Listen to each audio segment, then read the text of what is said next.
Al tercer día de casarme con Ricardo Solano, subí a bordo de un yate de lujo con destino al Caribe, un regalo de bodas de mi padre, quien me dijo que todo lo que él había construido algún día sería mío, mientras yo fuera feliz. Me llamo Valeria Cordero. Ese día estaba tan conmovida que abracé su brazo como una niña pequeña, mientras Ricardo estaba junto a nosotros sonriendo con dulzura, prometiéndole a mi padre que me protegería con su vida. El yate tenía 3 cubiertas, un cine privado y una alberca climatizada, y mi padre lo llamó el inicio del mejor capítulo de mi vida. Mirando atrás ahora, esa promesa es la broma más cruel que he escuchado jamás, porque a los 4 días de zarpar, escuché a mi flamante esposo negociando mi asesinato. Desde la primera mañana a bordo sentí un mareo extraño, algo que jamás había experimentado antes. Ricardo culpó al oleaje del Caribe, me dio pastillas para el mareo y yo confié en él por completo, tragándome lo que me daba y durmiendo días enteros en una nube pesada y drogada que me dejaba la cabeza como rellena de algodón. Sus padres, Genaro y Diana Solano, me consentían constantemente, llevándome sopa al camarote y llamándome su dulce hija. Y siendo hija única, con una madre frágil, me aferré a la calidez de por fin tener una familia grande y bulliciosa alrededor. La cuarta tarde, después de que Ricardo me diera 2 pastillas más y me besara la frente para desearme buenas noches, recordé que había dejado mi teléfono en la cubierta, el mismo que transmitía el monitor del hospital de mi madre, y algo me hizo forzarme a salir de la cama a pesar del peso que arrastraba en las piernas. Sosteniéndome de la baranda con piernas temblorosas, logré llegar hasta el descanso de la segunda cubierta antes de que mis fuerzas finalmente me fallaran por completo. Y fue entonces cuando escuché la voz de mi esposo flotando desde abajo, tranquila y perezosa, diciéndole a su padre que 2 pastillas por noche, más un poco extra deslizado en la sopa, me dejarían inconsciente antes de la medianoche. Me quedé paralizada contra la pared, mientras la voz de Diana confirmaba que el pronóstico de tormenta hacía de esa noche el momento perfecto, que Ricardo me llevaría a la cubierta a tomar aire fresco cerca de las 2 de la mañana, y después, en sus propias palabras, un solo empujón, y listo, desaparece. Todo mi cuerpo se puso helado al escucharlos discutir con tanta calma mi fondo fiduciario de $250 millones, un poder notarial falsificado ya firmado a mi nombre antes de siquiera zarpar, y una cuenta suiza lista para recibir hasta el último centavo en cuestión de semanas, seguido casi como algo secundario por los planes para fingir un accidente automovilístico fatal para mis propios padres en Aspen la semana siguiente. De algún modo, logré arrastrarme de regreso a nuestra suite sin desplomarme. Cerré la puerta con seguro y saqué un teléfono desechable escondido en el fondo falso de mi closet, la única póliza de seguro que había empacado por una costumbre de precaución de toda la vida que mi padre siempre se burlaba de mí por tener. Salí a escondidas al balcón justo arriba de la cubierta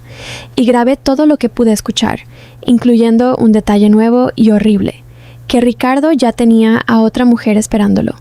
una amante a la que llamaba con frialdad un blanco fácil, en cuanto mi herencia terminara de pasar a sus cuentas.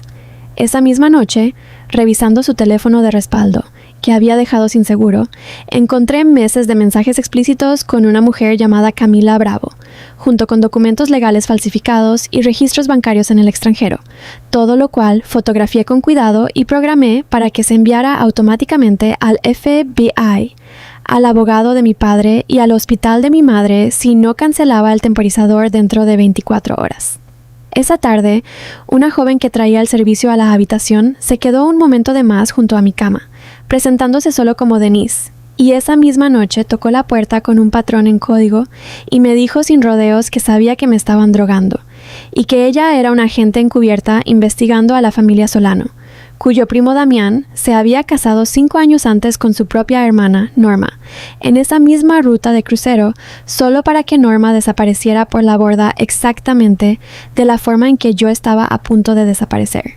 Denise, ex-marine, había pasado 2 años abriéndose paso hasta formar parte de esta tripulación, solo para acercarse lo suficiente y reunir pruebas, y juntas empacamos ligero, amarramos a mi cuerpo las joyas de mi madre y el collar de diamantes de mi padre, y bajamos con sigilo hasta la cubierta de popa, donde ella soltó un bote inflable justo cuando Damián, que había subido días antes para la recepción, nos vio desde la cubierta superior y bajó corriendo las escaleras, gritándole a la tripulación que nos detuviera.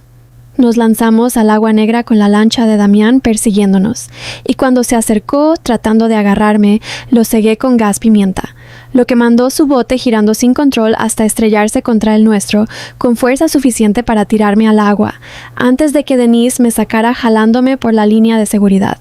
Nos alejamos del yate hacia una tormenta brutal que casi nos volteó 2 veces. Tenía el brazo abierto por el golpe contra el casco, y durante horas nos aferramos al bote mientras muros de agua caían sobre nosotras y los rayos partían el cielo, hasta que finalmente la tormenta cedió y nos dejó a la deriva hacia una pequeña isla deshabitada, con el tanque de combustible marcando vacío. Denise me cosió la herida a la luz de una fogata, dentro de una cueva poco profunda, usando solo una aguja esterilizada, una botella de yodo y una calma absoluta, diciéndome en voz baja que una ex-marine jamás deja a alguien desangrándose en una playa. Cuando la infección me subió la fiebre al día siguiente, forzó unas hierbas silvestres para bajar la hinchazón, y luego, negándose a solo esperar y tener esperanza, encontró un búnker militar abandonado de la Guerra Fría escondido en la selva. Sacó a rastras una radio de onda corta cubierta de décadas de polvo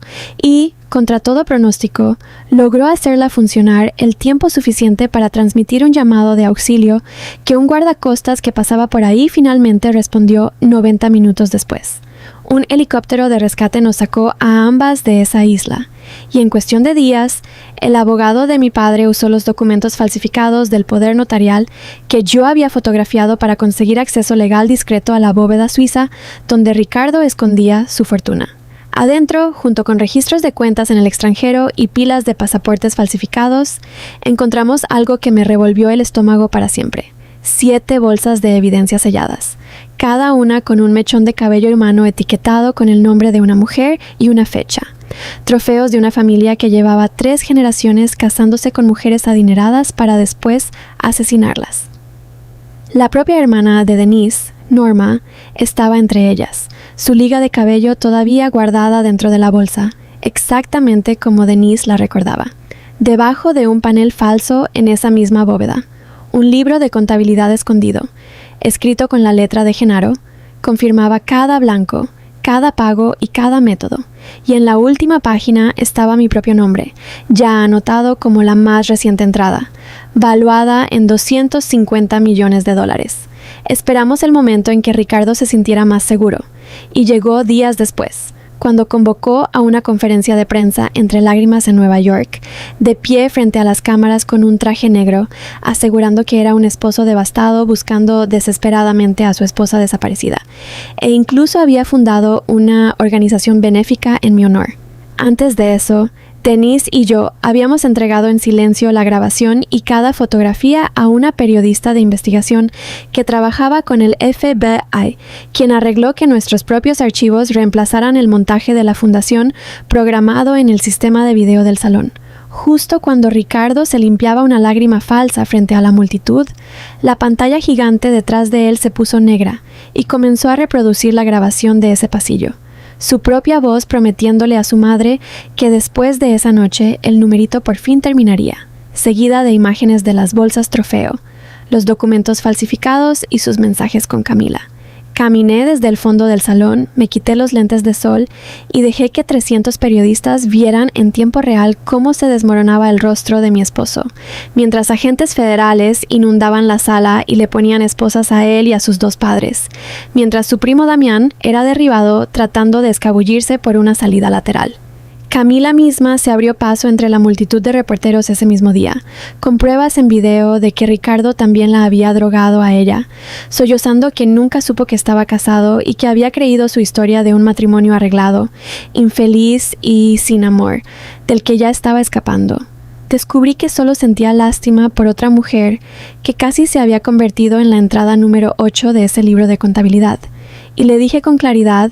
que no me debía ninguna disculpa por haber sobrevivido al mismo depredador que yo. El caso explotó en todas las cadenas principales en cuestión de horas, y Genaro y Diana fueron acusados de múltiples cargos de homicidio por encargo, fraude electrónico y lavado de dinero. Durante su propio interrogatorio, con la esperanza de negociar su condena, Genaro finalmente admitió que la familia nunca había operado sola, que cada matrimonio, cada accidente y cada pago habían sido organizados durante décadas por alguien por encima de él, una hermana mayor de su esposa, a quien la familia solo se refería como Victoria.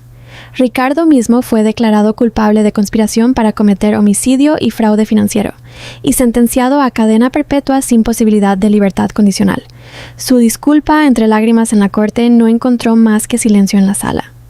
Victoria Solano resultó ser la hermana mayor de Diana, una mujer a quien el resto de la familia respondía sin cuestionar,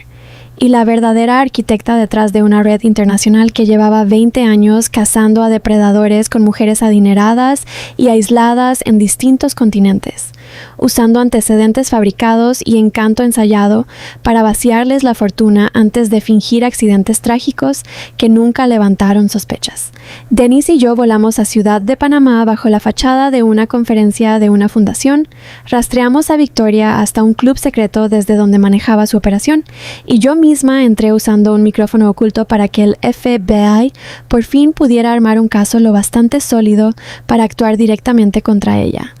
Cuando Victoria se dio cuenta de que sus cuentas estaban siendo congeladas y que los cárteles para los que lavaba dinero ya no podían tocar su efectivo,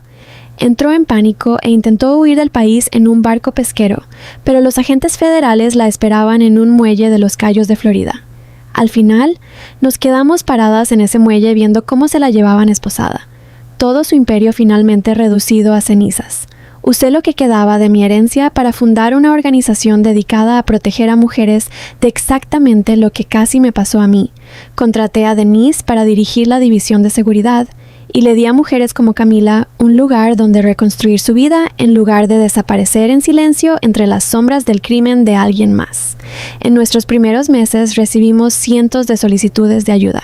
Esposas cuyos ahorros habían sido vaciados, mujeres siendo chantajeadas con fotos privadas, y cada caso me recordaba por qué jamás podría simplemente alejarme y reconstruir una vida tranquila en otro lugar. Con el tiempo entré a la escuela de leyes, porque entendí que el dinero por sí solo no me había salvado la vida esa noche. Fue la conciencia y la preparación. Y quise dedicar el resto de la mía a asegurarme de que menos mujeres tuvieran que depender de la misma suerte que yo tuve. 2 años después, navegando de nuevo aguas tranquilas del Caribe, esta vez rodeada de sobrevivientes en lugar de depredadores, por fin entendí que la mujer que alguna vez creyó que el matrimonio era un cuento de hadas, se había quedado atrás en esa tormenta,